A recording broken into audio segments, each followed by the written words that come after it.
Florian Bachelier, bonjour. Bonjour. Vous êtes questeur à l'Assemblée nationale et vous êtes député La République En Marche d'Ille-et-Vilaine, une région encore épargnée par le pire de l'épidémie. On a le nouveau slogan du pouvoir pour mobiliser les Français dans cette nouvelle phase, « Dedans avec les miens, dehors en citoyen ». Alors est-ce que ces consignes gouvernementales vont faire oublier le pataquès de l'attestation du week-end ?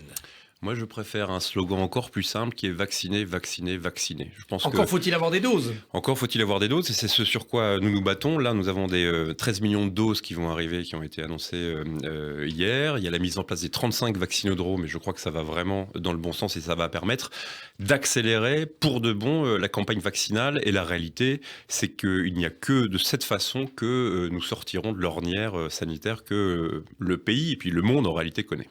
Vacciner, oui, mais qui et comment ? Est-ce qu'il ne faudrait pas mettre très très vite sur la liste des prioritaires les jeunes, puisqu'on a décidé de maintenir les écoles ouvertes ? Moi, je pense que, alors déjà, le dire que c'est une des spécificités françaises, je crois que quand c'est bien, il faut le dire, c'est une formidable nouvelle qu'on ait réussi à garder les écoles ouvertes, les universités. Vous avez dit que j'étais député d'Ille-et-Vilaine, je suis député de Rennes, qui est une ville universitaire. C'est extrêmement important parce qu'au bout d'un an, la lassitude confine à la souffrance chez une partie des étudiants. Donc ça, c'est une fierté française, si je peux le dire ainsi.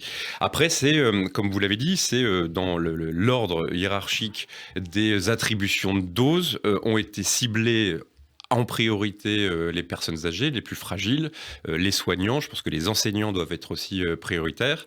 Et après, on a des études qui montrent... Alors, on a appris à se méfier des études depuis un an, Monsieur Barbier, mais on a des études qui semblent montrer que que la priorité aux plus fragiles et aux plus âgés reste d'actualité. Elle est efficace, c'est sûr. Elle envoie moins de monde en réanimation. Mais le virus circule aussi.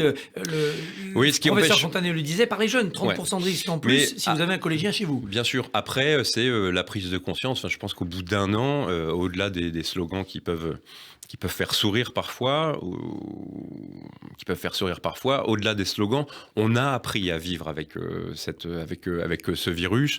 Donc chacun sait qui doit être protégé en priorité, chacun connaît les gestes, chacun a restreint en réalité ses interactions sociales. Donc chacun sait maintenant comment se protéger. La réalité, c'est que, je redis, il faut vacciner, vacciner, vacciner. Et le plus vite on arrivera à ces objectifs de mi-avril, mi-mai, mi-juin, c'est les 10, 20, 30 millions, le plus vite on s'en sortira. Doit-on acheter, au titre d'État français, des doses en plus de celles qui arrivent par l'Europe, ou est-ce que c'est pas loyal ? Moi, je pense qu'il faut se battre. Nous sommes en pleine guerre sanitaire, par tout moyen. Donc, si il y a d'autres négociations qui peuvent être menées, moi, je n'y suis absolument pas défavorable. Il faut qu'on ait un maximum de vaccins pour vacciner. L'Union européenne ne cesse de menacer AstraZeneca. On va vous interdire d'exporter des doses hors de l'Union européenne, mais elle passe pas à l'acte. Pourquoi ?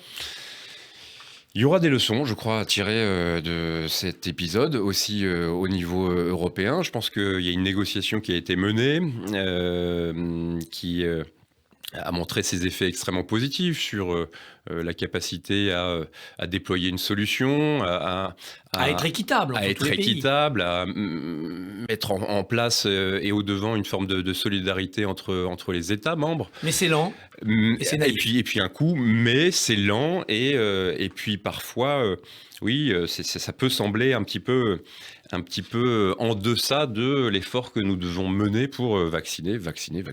Vous évoquiez le fait que chacun connaît maintenant les gestes à avoir pour être en sécurité. On a l'impression quand même que récemment, les mesures annoncées ont été tellement subtiles que c'est trop compliqué. Si vous dites qu'il y a un excès de subtilité dans les modalités, je suis pas loin de vous rejoindre. Après, moi je suis en Bretagne, donc on n'est pas concerné par ce renforcement des restrictions sur les 16 départements que vous connaissez. J'ai dit aussi que l'attestation, vous en parliez tout à l'heure, là c'est l'avocat qui parle. Pour un juriste, l'auto-attestation, ça n'a aucun sens. Je veux bien qu'on l'ait fait au mois de mars, parce qu'il y avait une forme d'urgence et puis il y avait une prise de conscience qui passait peut-être par le formalisme administratif. Mais aujourd'hui, je pense qu'un justificatif de domicile suffirait largement. Bon, on va en venir sans doute à cette mesure-là. Vous évoquiez le ras-le-bol des étudiants, vous croisez à Rennes, on l'a vu aussi à Marseille. Est-ce qu'il faut vraiment, comme le dit Gérald Darmanin, sévir, punir ceux qui ont fait ce carnaval improvisé? Est-ce qu'il ne faut pas regarder derrière le désarroi que ça porte? Moi, je pense que les images parlaient d'elles-mêmes et qu'il y a aussi une réaction de la société quand elle a vu ces images qui suffit à dissuader ceux qui seraient tentés de recommencer le week-end d'après. Donc il faut que la règle de droit soit appliquée dans tout le pays, partout et tout le temps. Après, il faut qu'on se concentre, je crois, plus sur la vaccination. Est-ce que les Bretons, vos élus, ont peur de voir arriver en masse des Franciliens qui viennent se mettre à l'abri et apporter le virus? Non, en fait, on est depuis le début terre d'accueil pour les malades du Covid. Ça avait été le cas sur le premier mouvement de mars. Vous vous rappelez, il y avait beaucoup de malades alsaciens qui étaient transférés chez nous. On a un système de santé et publique et privée en Bretagne, notamment à Rennes, avec le CHU de Pontchaillou et puis la Fédération hospitalière privée qui est extrêmement fort. C'est une ville étudiante, donc avec des chercheurs, avec des étudiants en médecine. Et donc on a su mobiliser ça, et je pense que ça fait partie de la fierté bretonne que aussi de jouer la solidarité depuis le début. Donc il n'y a pas de crainte spécifique. En revanche, il y a une vigilance, mais comme partout, sur le respect des règles par tout le monde. Est-ce que Roselyne Bachelot n'a pas été imprudente à poser avec des chanteurs d'opéra sans distanciation? Et eux, ils n'avaient pas le masque. Est-ce qu'elle ne s'est pas laissée emporter par son amour de l'opéra? Elle a peut-être manqué un peu d'exemplarité, elle. Je ne sais pas le dire. Roselyne Bachelot est venue à Rennes, justement, rencontrer les acteurs de la culture rennais, enfin breton d'ailleurs, jeudi dernier. Nous l'avons accueillie. Moi, ce que je retiens, c'est surtout une formidable énergie, moi qui me fascine de la part des acteurs de la culture. On en parlait un petit peu tout à l'heure en antenne, qui n'ont jamais arrêté en fait de se battre sur la culture, qui n'ont jamais arrêté leur production culturelle depuis le mois de mars. Ils sont réinventés, ils ont repensé, il y a des nouveaux formats. Ça oblige aussi à repenser le rapport à la culture, tout simplement. Et j'espère, en tout cas, c'est plutôt comme ça que j'aimerais le voir, qu'on aura tous mesuré pendant 12 mois la place essentielle que tient la culture dans nos vies en termes d'interaction sociale, de rapport à l'autre. Moi, j'aspire à ce qu'on en sorte rapidement, encore une fois par la vaccination, mais qu'on retrouve ces lieux de culture parce que c'est aussi ce qui nous fait. Alors la culture française a eu la chance d'être beaucoup aidée, comme la plupart des secteurs en France quand on compare avec l'étranger. Mais, dit une partie du patronat, attention, il faut arrêter avec le quoi qu'il en coûte. D'abord parce que les finances publiques sont grevées, mais aussi parce qu'on habitue à une sorte de morphine l'économie française. Le retour à la réalité va être dur. Ouais, ça, moi, je n'y crois pas trop dans le sens, et c'est les échanges que je peux avoir avec les entrepreneurs, avec les salariés, les indépendants. Tout le monde a envie de revenir, en réalité, reprendre, enfin, se remettre à la tâche. Ça fait encore une fois, ça commence à faire long, donc moi je pense qu'il y a une volonté de retourner au travail forte, et que ce qui a été injecté, ce fameux quoi qu'il en coûte, c'est un amortisseur économique fabuleux, et ça sera de toute façon plus facile de relancer l'économie que de recréer les emplois qui auraient été détruits. Si vous regardez les chiffres, notamment des tribunaux de commerce, en fait, vous vous rendez compte qu'il n'y a jamais aussi peu de liquidations judiciaires dans notre pays. Ce sera plus facile de reprendre le pas et de relancer l'économie avec au demeurant, je pense, une volonté, une énergie encore plus forte des Français. Quitte à ponctionner un peu plus l'impôt sur les sociétés, comme on l'envisage à Bercy? Moi, je ne suis pas favorable à ponctionner quoi que ce soit. On est dans une situation extrêmement difficile. Nous menons une guerre sanitaire, économique, sociale.